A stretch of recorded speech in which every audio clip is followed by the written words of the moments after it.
What up, it's your Woodick Incredible Man. Yes, I am back at it again. And this is my Spring 2020 anime watch list, man. Yes, I am back at it again. And as you guys know, every season I bring it to you guys. My list, my watch list of what anime I'm watching for Spring 2020, along with whatever else I'm doing on my channel. Especially all of the newer seasonal anime, man. Yes. And this is that list, and as always, I will drop the link in the description so you guys can check the link out for yourself and check out this list that livechart.me has put together. It's not a list, it's everything that's released. But you guys can check it out yourself and see if there's something that you haven't heard of, something that's dropping that you didn't even know was dropping, and you maybe find something new to watch. But I'll drop the link in the description as usual, man. Before we dive into the list, I was actually going to drop this way earlier, but I'm kind of glad I didn't, because in the process of me waiting and postponing it, some news dropped, and the news was that, everybody knew that ReZero is supposed to be a part of the Spring 2020 anime list, but because of the coronavirus and everything that's going on, it's been pushed to July 2020. So, come back to my channel July 2020 and be prepared to enjoy ReZero with me, man. Because when I watched ReZero the first time, I loved it and absolutely enjoyed myself. But I didn't have a YouTube channel then. I have one now, so I can watch it, talk to you guys about it, and just have a great time watching ReZero with some ReZero fans, man. So let's get right into this list. Kami no Tao or Tower of God. I've seen every trailer that Crunchyroll has dropped for this anime. I am absolutely in love. I am super ready. There's nothing that can stop me from watching Tower of God April 1st, 2020. But anyway, yes, man, let's read the synopsis. Reach the top and everything will be yours. At the top of the tower exists everything in this world, and all of it can be yours. You can become a god. This is the story of the beginning and the end of Rachel, the girl who climbed the tower so she could see the stars. And Bam, the boy who needed nothing but her. Okay, Bam, you go ahead and get your woman. I see you, man. Next we have, what do we have next? Oh, My Next Life as a Villainess, All Routes Lead to Doom. Man, dude, I loved this trailer when I saw it. It was absolutely hilarious, man. It is a, what is this? It's a reverse harem, I think. And it's also an ultimate game. So after hitting her head and particularly hard one day, Duke Claes's daughter Katarina suddenly recalls all the memories of her past life. That of a teenage Japanese girl just before her untimely death. This girl recalls playing an ultimate game or otome game that is exactly like the world she's living in. She is now Katarina Claes or Cleese. Klaus, however you want to say, Cleese? I don't know. The antagonist of the ultimate game, who nastily hounded the protagonist until the end. Knowing all of the possible outcomes of the game, she realizes that every single possible route ends with Katarina being murdered or exiled. Oh my gosh. So that's where the title comes in. All routes lead to doom. In order to avoid these catastrophic bad ends, she has to use her knowledge of the game in her own wiles, starting with breaking off this engagement with the prince. Will Katarina survive while making her way through this world where bad flags trip every turn? Find out in this reverse harem rom-com led by everybody's favorite villainess.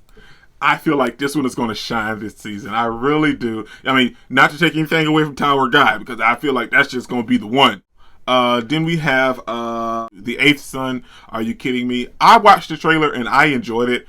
I feel like it's definitely one of those anime you can enjoy. It's action, drama, fantasy. I feel like it's nice. I don't see too many people talking about it or too many people kind of bring it up. But Ichinomiya.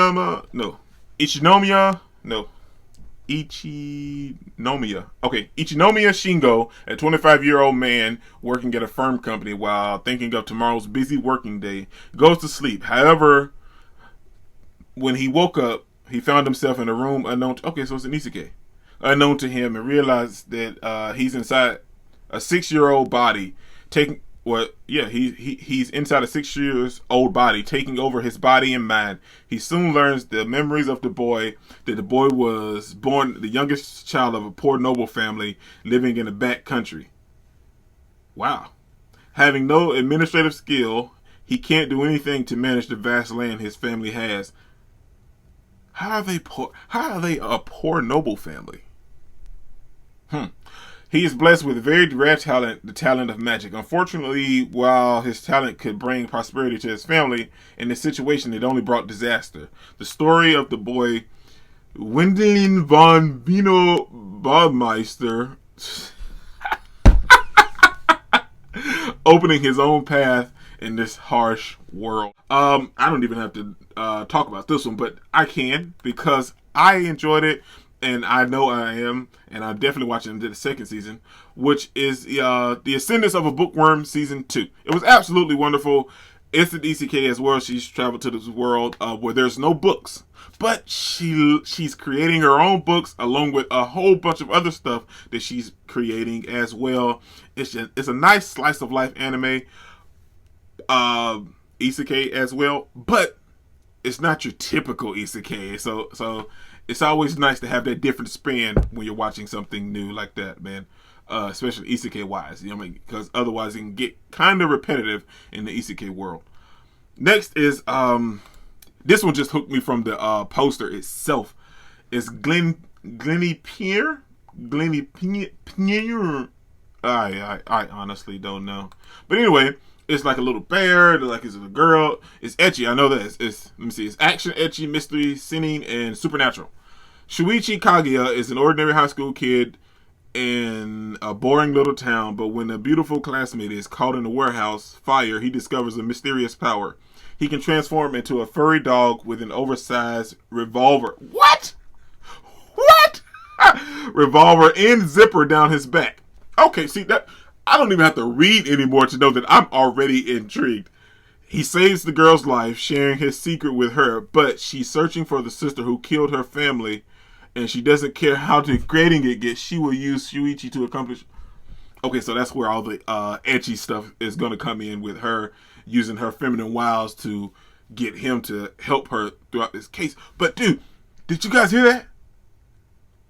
She's searching for the sister who killed her family. Okay, now I feel like we may be on like this whole Itachi type deal, but I could be jumping the gun, and her sister could be completely crazy, and she killed her family because she's crazy.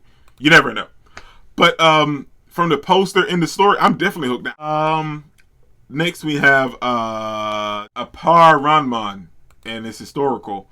The story is set off in the end of the 19th century and the eve of the next one. After a certain mishap, the brilliant but socially inept engineer Sorano Apare, or Pare or whatever, family name first, and the shrewd but cowardly samurai Ishiki Kasame find themselves drifting on a boat from Japan to America. Broke, the two decided to compete in the Trans-America Wild Race to win the prize and return to Japan.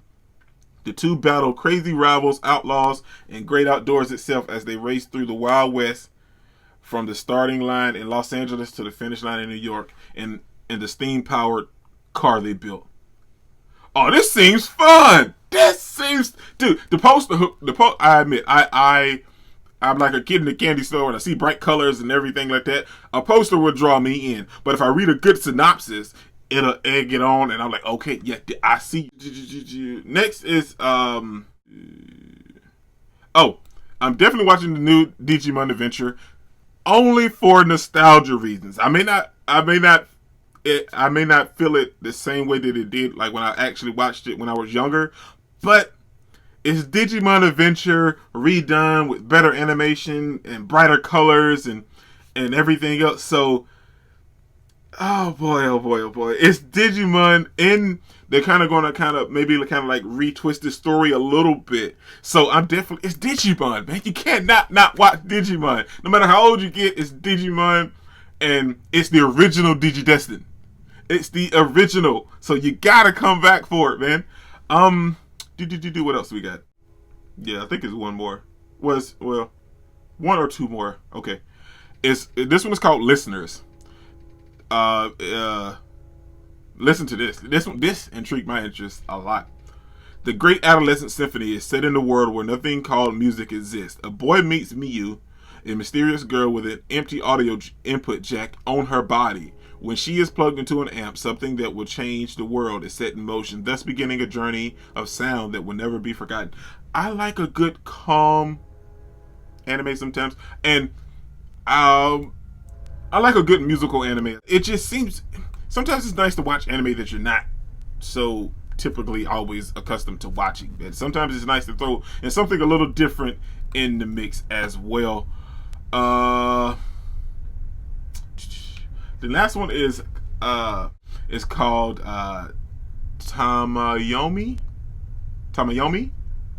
In her junior high years, the pitcher Yumi Takeda was not able to get very far in a cross-school baseball tournament since the catcher of her team wasn't at her level. She couldn't use her signature move, the magic throw, and eventually regretted not being able to use it. After junior high, she decided to stop playing baseball and went into Koshigaya High School, a school without a baseball club.